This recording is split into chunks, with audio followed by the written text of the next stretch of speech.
conhecesse, assim, eu acho que eu acabava com a minha raça, né? Porque ela ia falar, deixa essa criança tentar sozinha, deixa o menino tentar, e fica essa coisa, mamãe ajuda, acho que Maria...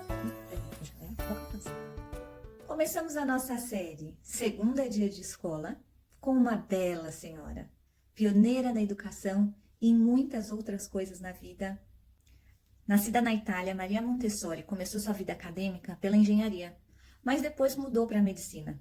E que sorte a nossa que ela tenha preferido essa escolha, porque foi a partir do contato de Maria Montessori com crianças no hospital psiquiátrico que ela passou a trabalhar, que ela desenvolveu todo o interesse pelo desenvolvimento infantil e entendeu, principalmente a primeira infância, como fator fundamental na vida de qualquer indivíduo adulto. Sendo a única mulher, naquela época, formada em medicina, Maria Montessori revolucionou o mundo da pedagogia com um método próprio. Este já é um ponto que eu gostaria de salientar. Muitas vezes as pessoas têm dúvidas sobre o que é montessoriano. É um método mesmo científico de estudo de Dona Maria Montessori, pautado em observação, pesquisa, coleta de dados, análise, registro, que foi totalmente compilado e entregue nas instituições públicas lá na Itália em 1909, num grande artigo científico que se tornou o método montessoriano.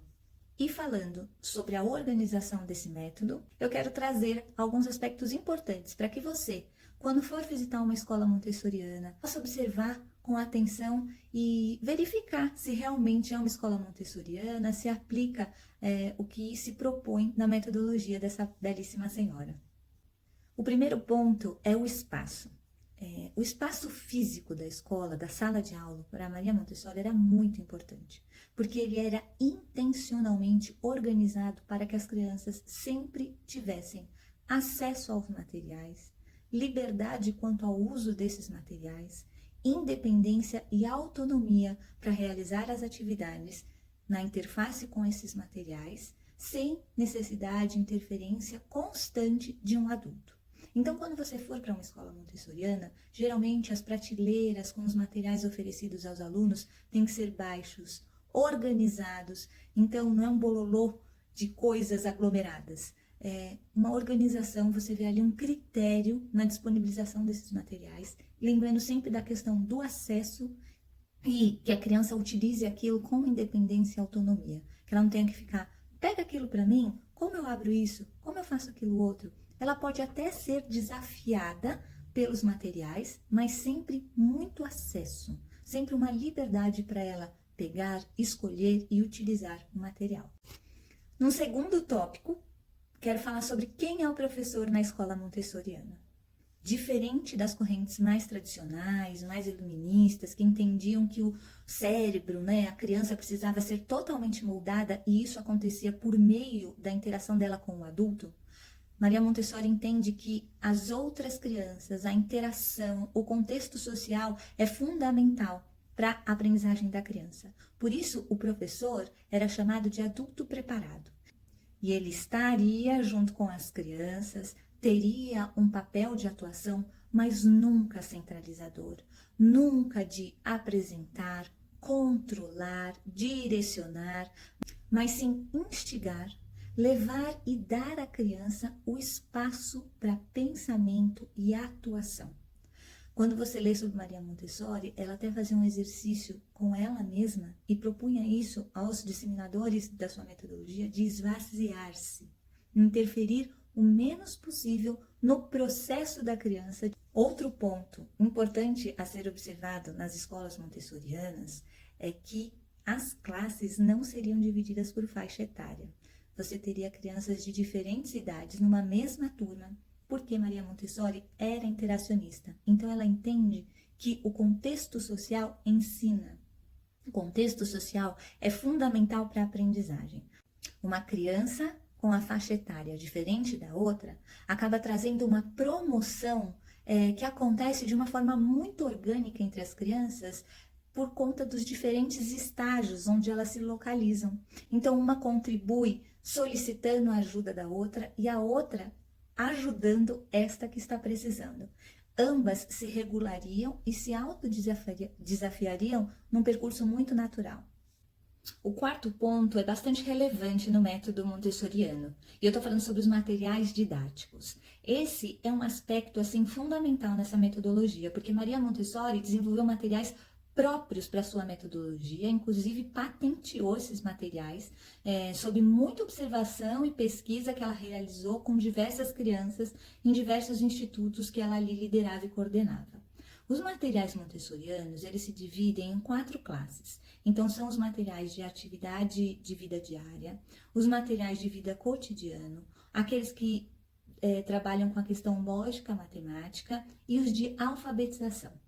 Esses materiais são bastante próprios do método e eles sempre têm como critério fundamental a interação da criança com o material numa produção de aprendizado, num processo de aprendizagem.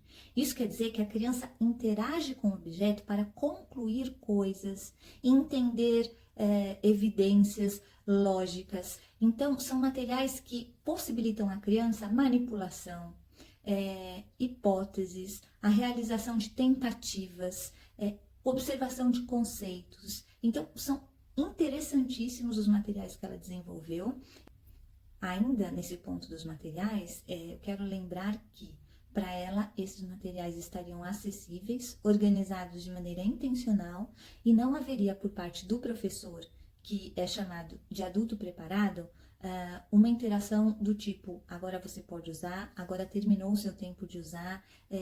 Esse tempo estaria pautado também na interação da criança com o objeto, tá? E aqui o ponto 5, eu quero falar, mas e esse ensino, Aline? Assim, como é exatamente que o ensino, a aprendizagem acontece no método Montessori? Bom, lembrando como ela escolheu e falou sobre o espaço, sobre os materiais, sobre o professor, sobre a organização da classe, né? Nós temos que observar que, para Maria Montessori, a aprendizagem, ela é sempre uma situação de autonomia, de autoeducação, de independência, que envolve concentração por parte da criança.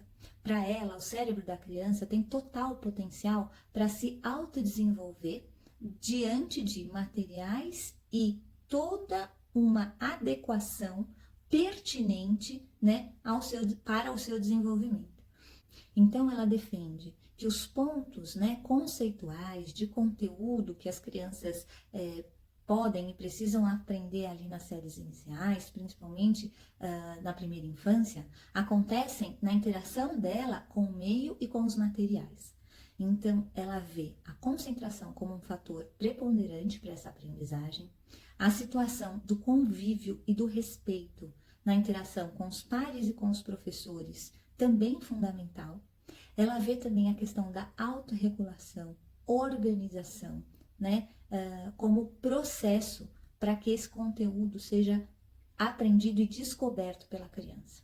Então, na metodologia Montessori, você sempre vai ver que as habilidades, elas estão na frente, muitas vezes, dos conteúdos. Né? Numa escola montessoriana, geralmente as pessoas vão te dizer que elas vão aprender a gerir o tempo, a se concentrar, a resiliência, permanecendo ali na tentativa e erro diante de um material para concluir determinado conceito.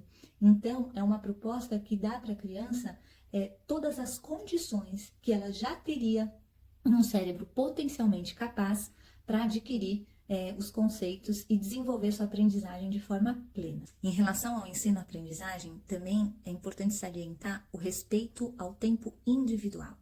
Maria Montessori entendia muito bem que cada criança tem o seu tempo para entender determinado conceito e chegar a determinado estágio de sua aprendizagem. Então, não existia uma regulamentação, uma regularização de crianças estarem na mesma fase, no mesmo caderno, material didático, nem nada disso. Essa questão do respeito ao tempo e essa centralização do tempo também na aprendizagem da criança é fundamental na metodologia. O sexto ponto que eu escolhi é importante também, que é a avaliação. No método Montessori, não existem provas, não existem certo e errado e não tem punição ou recompensa. Então, aqueles quadros de recompensa ou alguma situação de perda de privilégios por conta de uma um comportamento ou a não execução de uma atividade não cabem nessa metodologia. Para Maria Montessori, a aprendizagem é a maior motivação para que a criança continue concentrada aí no seu autointeresse pela aprendizagem. É lógico que ao ouvir isso a gente fica pensando, nossa, mas a criança vai se automotivar dessa forma? Não se esqueçam dos outros fatores que eu falei até aqui, que ela cuidava disso muito bem numa metodologia prática e própria, para que essa questão do desenvolvimento e da aprendizagem se torne mesmo uma automotivação para as crianças. E na tentativa de deixar mais claro o que eu trouxe até aqui, eu quero fazer um combina não combina. Quando eu estou numa escola que se diz montessoriana, o que combina, o que não combina, o que tem a ver, o que não tem a ver, assim, batendo o olho. Não tem a ver com uma metodologia montessoriana. Prateleiras altas, materiais comerciais, aqueles brinquedos que falam, andam, pulam, acendem, fazem tudo que a criança não precisa fazer nada. Muito estímulo visual, situação de carteiras pré-posicionadas, pré-definidas, não combinam também. A explanação que traz o professor, né, como o professor vai dizer, o professor vai conduzir, o professor vai apresentar, também não estaria na linha montessoriana. Finalizando o vídeo, eu quero trazer 2 curiosidades de forma reduzida, mas que você depois, numa breve pesquisa, consegue saber mais a respeito. Primeiro é que Jeff Bezos e os 2 líderes do Google disseram publicamente ter passado na primeira infância por escolas montessorianas e colocaram isso como uma fase importantíssima da vida dele. E a segunda curiosidade, que talvez para você nem seja, mas pode ser que sim, você trabalhou com um material dourado na sua escola, né, quando você era menorzinho? Aquele cubo cheio de recortes? Esse é um material exclusivamente montessoriano para entender o sistema de numeração decimal. E também aquelas torres, né, que é um conjunto, assim, que a gente chama de encaixes sólidos. Ele é um material desenvolvido pela Maria Montessori para conceitos como tamanho, peso, espessura, diâmetro e uma série de construções lógicas matemáticas que as crianças fazem na interação e no trabalho com esses materiais. Maria Montessori, essa mulher admirável, desenvolveu seu próprio método que se transformou em um método pedagógico que contribui para a educação e contribui para o desenvolvimento das crianças ao redor de todo mundo. Espero que você tenha gostado e que acompanhe a nossa série Segunda Dia de Escola.